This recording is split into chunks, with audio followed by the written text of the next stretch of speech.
قرآن حکیم کی سخت ترین آیات میں سے یہ ایک آیت ہے۔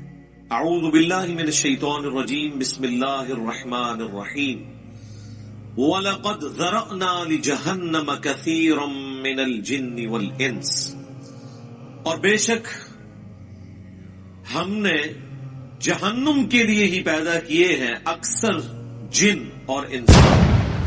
اللہم لا تجعلنا منہم، اللہم اجرنا من النار۔ اس کی ریزن کیا ہے وہ تو آگے اسی آیت میں بیان ہوگی، لیکن یہ بہت الارمنگ سچویشن ہے، اور پریکٹیکلی ہمیں نظر بھی آ رہا ہے کہ اکثریت جہنم کے لیے پیدا ہوئی ہے۔ اس وقت بھی جو اہل توحید ہیں دنیا میں، اوورآل اگر دنیا کی آبادی دیکھی جائے تو اس میں بہت کم ہے، پھر وہ اہل توحید سو کالڈ مسلمان، ان میں سے بھی جو پیور توحید والے لوگ ہیں بہت ہی کم ہے۔ تو پریکٹیکلی ہمیں نظر آ رہا ہے کہ اکثریت جہنم کی طرف جا رہی ہے، یعنی یہ قرآن کی وہ سچائی ہے جو ہمیں دنیا میں نظر آ رہی ہے۔ لیکن یہ بڑی الارمنگ سچویشن ہے۔ دنیا میں اگر یہ اناؤنسمنٹ کی جائے 100 کے مجمع میں کہ میں ایک گولی چلاؤں گا جسے بھی لگ جائے، کوئی شخص یہ نہیں کہے گا کہ ایک ہی گولی ہے کون سی مجھے لگنی ہے، 100 بندے ہیں تھوڑے اور سارے دوڑ لگا دیں گے، کیونکہ خطرہ ہے نا۔ اور یہاں پہ اللہ تعالیٰ فرما رہا ہے کہ جنوں اور انسانوں کی اکثریت جہنم کے لیے پیدا ہوئی ہے، لیکن کوئی اسے سیریس لینے کے لیے تیار ہی نہیں ہے۔ بخاری اور مسلم دونوں میں حدیث موجود ہے، اللہ کے محبوب صلی اللہ علیہ وآلہ وسلم فرماتے ہیں کہ قیامت کے دن اناؤنسمنٹ ہوگی کہ جہنمی اور جنتی الگ کر دیے جائیں۔ یہ حضرت آدم علیہ السلام کی ڈیوٹی لگائی جائے گی، کیونکہ وہ جد امجد ہے سب کے۔ تو پوچھیں گے یا اللہ کتنے جہنمی اور کتنے جنتی؟ تو اللہ تعالیٰ فرمائے گا ہر 1000 میں 999 دوزخ میں جانے والے اور صرف ایک جنت۔ اور یہ وہ وقت ہوگا کہ جب لوگ غم کے مارے بوڑھے ہو جائیں گے۔ سورہ المزمل میں بھی ذکر موجود ہے کہ قیامت کا دن وہ ہے کہ جو بچوں کو بھی بوڑھا کر دے گا غم کے مارے،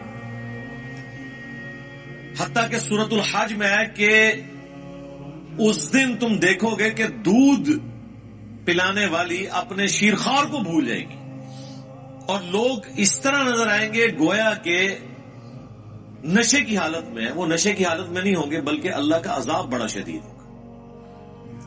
بخاری مسلم دونوں میں حدیث ہے، اللہ کے نبی علیہ السلام حکم فرمایا کرتے تھے کہ تشہد میں 4 چیزوں کے اگینسٹ اللہ کی پناہ طلب کرو۔ اللہم انی اعوذ بک من عذاب جہنم، پہلی چیز جہنم، ومن عذاب القبر، ومن فتنة المحیا والممات، ومن شر فتنة المسیح الدجال۔ جہنم کے اگینسٹ، قبر کے عذاب کے اگینسٹ، زندگی اور موت کی آزمائشوں کے اگینسٹ، اور دجال کے اس بڑے فتنے کے اگینسٹ اللہ کی پناہ طلب کرو۔ سنن ابی داؤد میں حدیث ہے جو فجر کی نماز کے بعد اور مغرب کی نماز کے بعد بغیر کسی سے گفتگو کیے ہوئے 7 دفعہ پڑھ لے اللہم اجرنی من النار، یا جمع کے صیغے سے اللہم اجرنا من النار، اے اللہ ہمیں بچا لے جہنم کی آگ سے، تو اللہ تعالیٰ ایسے شخص کو جہنم کی آگ سے محفوظ کرے گا۔ اللہم اجعلنا منہم مع النبیین والصدیقین والشہداء والصالحین، اللہم انا نسألک جنت الفردوس مع النبیین والصدیقین والشہداء والصالحین، آمین۔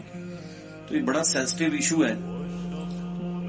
تو پارا نمبر 30 جب آئے گا تو آپ دیکھیں وہ تو سارے کا سارا سینٹرڈ اراؤنڈ قیامت کا دن اور آخرت کی سختیوں کے۔ بہرحال یہ اللہ تعالیٰ کی شفقت بھی ہے انسانیت کے لیے کہ آخرت میں جو رزلٹ نکلنے والا ہے وہ پہلے ہی بتا دیا ہے کہ بھائی اکثریت کے ساتھ یہ حال ہونے والا ہے، تو اپنا قبلہ درست کر۔ اس کا رزلٹ یہ نہیں نکالنا کہ چونکہ اکثریت نے جانا ہے لہذا محنت کرنے کی ضرورت نہیں ہے، انتے سے بچنے کو ہے۔ آپ کئی لوگوں کو سنتے ہوں گے وہ کہتے ہیں کہ جی مجھے تو اللہ تعالیٰ نے چھوڑنا ہی نہیں قیامت کے دن، میں کام ہی ایسے پیڑے کی تھے۔ اس طرح کے جملے کبھی بھی نہیں بولنے چاہیے۔ بخاری اور مسلم دونوں میں حدیث ہے، اللہ کے نبی علیہ السلام نے فرمایا کہ اللہ تعالیٰ فرماتا ہے میں اپنے بندے کے گمان کے قریب ہوں جس طرح میرے بارے میں گمان کرتا ہے۔ یعنی اگر آپ اللہ کے بارے میں اس طرح کا نیگیٹو گمان کریں گے تو اینڈ رزلٹ یہی نکلے گا۔ اور اگر اللہ کے بارے میں پازیٹو گمان کریں گے اور اس کے لیے ایفرٹ پٹ کریں گے تو رزلٹ پازیٹو.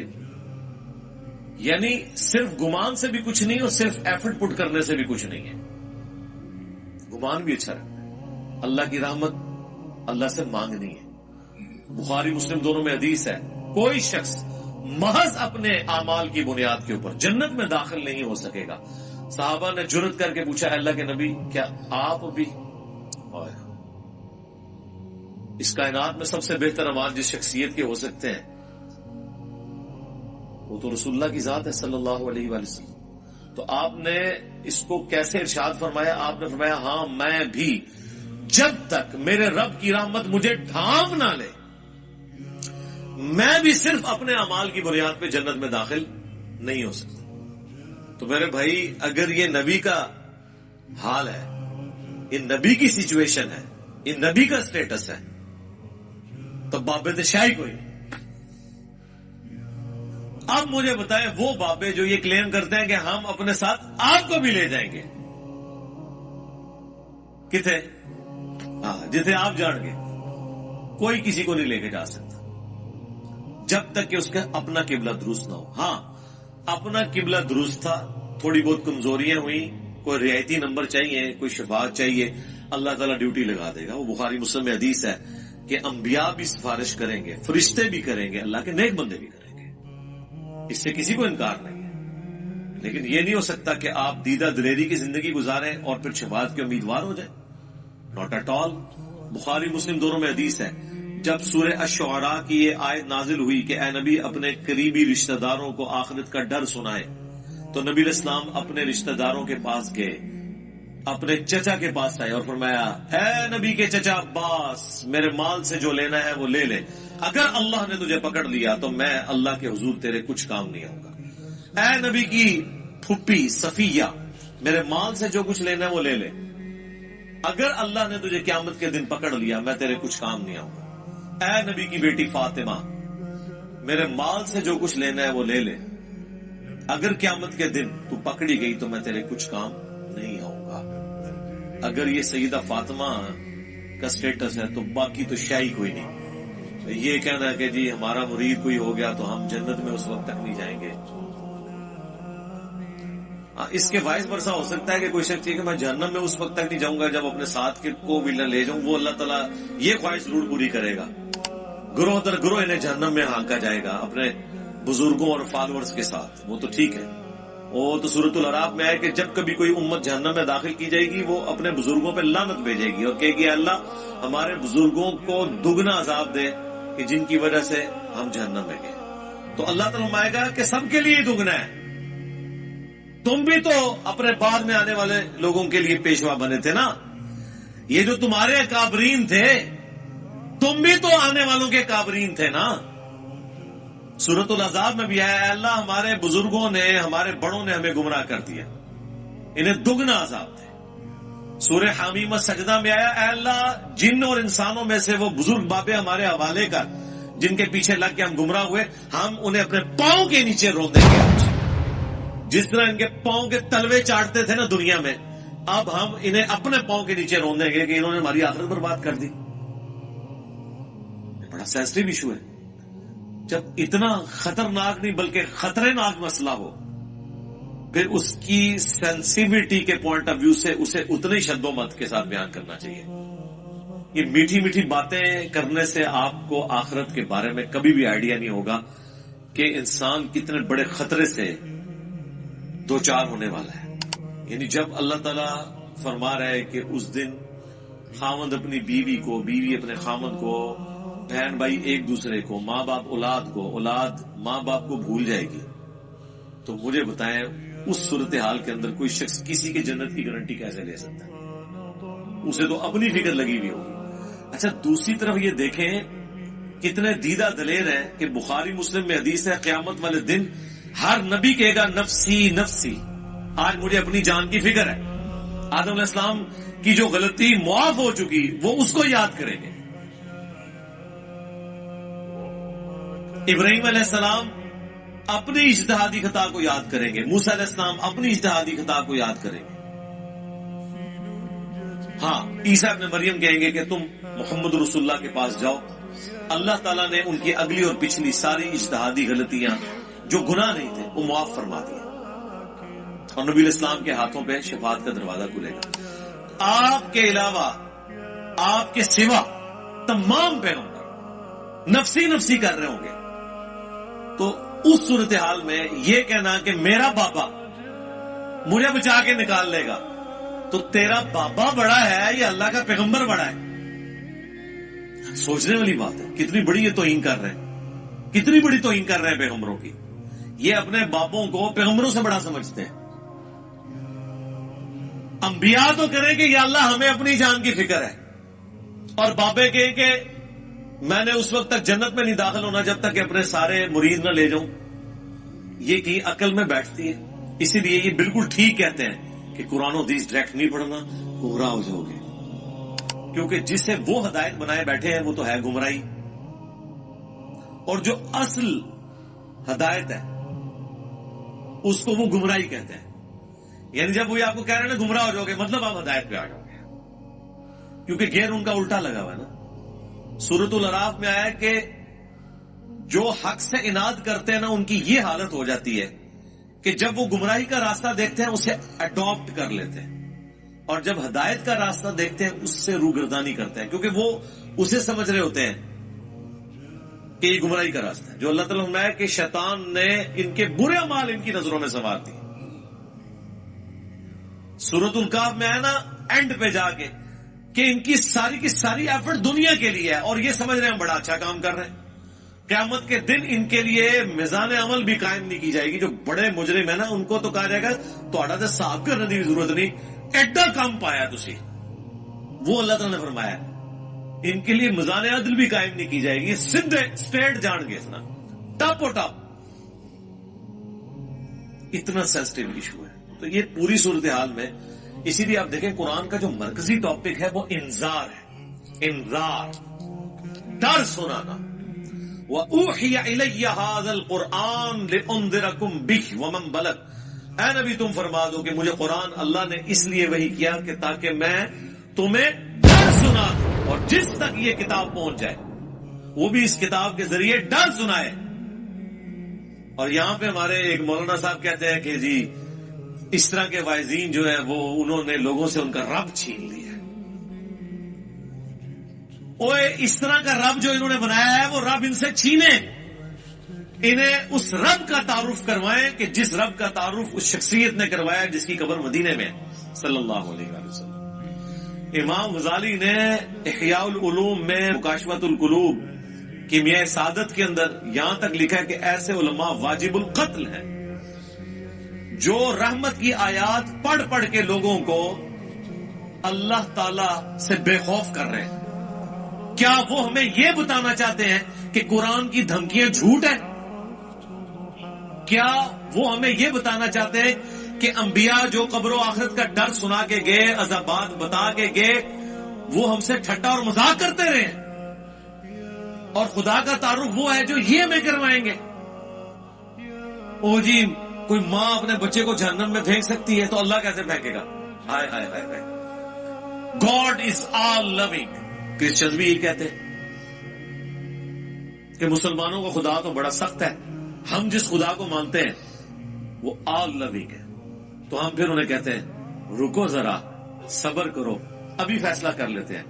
یہ جو تم اس قسم کے چٹکلے چھوڑتے ہو کہ کوئی ماں اپنے بیٹے کو جہنم میں نہیں پھینکے گی، تو کوئی شخص یہ بھی گوارا نہیں کرے گا کہ کسی ایسی عورت کو موت دے دے جس کے 4 چھوٹے چھوٹے بچے ہوں، اور مرنے کے بعد سوتیلی ماں ان کے ساتھ برا سلوک کرے، خواہ وہ اس کے دشمن کی بیوی کیوں نہ ہو. ہاں جی ایسے ہی ہے.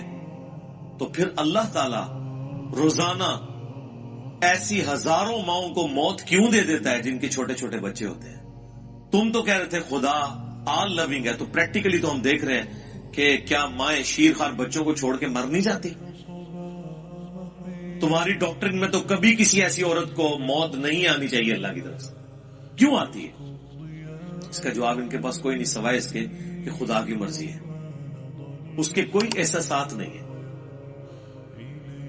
یہ جذبات سے پسیج جانا یہ ہم لوگوں کے ایشوز ہیں. یہ انسانوں کے ساتھ جڑی ہوئی چیزیں. اللہ تو بے نیاز ہے.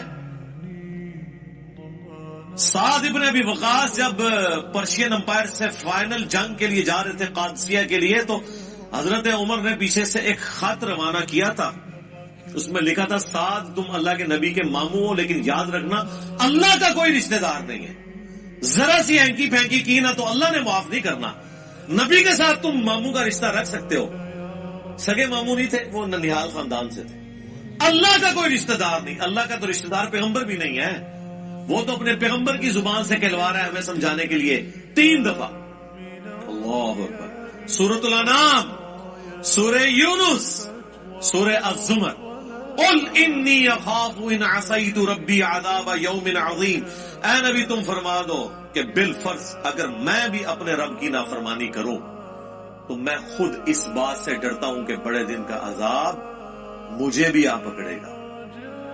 میرے بھائی یہ کون بات کر رہا ہے؟ اللہ کے نبی. اور کون کہلوا رہا ہے؟ اللہ. تو جب نبی کے جیسا ہے ہی کوئی نہیں تو تہاڈے بابے تے شاہ ہی کوئی نہیں جن کے اوپر تم نے اتنا تکیہ کیا ہوا ہے. کیا کبھی آپ نے حضرت ابو بکر، عمر، عثمان و علی سے سنا کہ جو ہمارا مرید ہو جائے ہم اس وقت تک جنت میں نہیں جائیں گے جب تک کہ اسے جنت میں لے نہ جائیں؟ حالانکہ وہ خود کنفرم جنتی تھے، آخری وقت تک ڈرتے رہے. جامعہ ترمذی میں حدیث ہے حضرت عثمان غنی جب بھی قبرستان جاتے ہیں تو بہت روتے تھے. لوگوں نے پوچھا کیوں؟ فرمایا اس لیے کہ خود میں اللہ کے نبی سے سن چکا ہوں کہ آخرت کی منزلوں میں سے پہلی منزل قبر ہے. جس کی یہ منزل صحیح نکلی اس کی اگلی آسان ہو جائے گی، اور جو ادھر پھنس گیا اس کی اگلی منازل مشکل در مشکل ہو جائے گی. اسی کو پنجابی میں ہم کہتے ہیں نا کہ عقل نہ ہوئے تو موجے ہی موجاں، عقل ہوئے تو سوچے ہی سوچاں. یعنی جو عقل نہ رکھے، سوچے نہ، اپنے دماغ کو استعمال نہ کرے تو موج مارے. اسے کیا پتا اس کے ساتھ کیا ہونے والا ہے. لیکن جسے عقل ہوگی وہ ہر وقت سوچے گا کہ یار میرے ساتھ بننا کیا ہے. یہ وہ چیز تھی جو صحابہ کو، اہل بیت کو، صحیح العقیدہ، تابعین، تبع تابعین کو ہمیشہ گاڈ اورینٹڈ رکھتی تھی. وہ کبھی بھی آخرت کے عذاب سے بے فکر نہیں ہوتے تھے. آپ قرآن دیکھ لیں. اچھا عام بندے سے پوچھیں قرآن، وہ جی قرآن تے رحمت ہی رحمت ہے جی اللہ دی، پڑھا ہے ہی کدے؟ کوئی پتہ نہیں. پڑھا ہوتا تو تجھے پتا ہوتا کہ رحمت کس کے لیے ہے. اللہ تعالیٰ نے کبھی بھی توبہ اور رحمت کا ایبسولوٹ وعدہ کسی کے ساتھ نہیں کیا سوائے اس کے کہ جو اپنی اصلاح کر کے درست روش اختیار کرتے.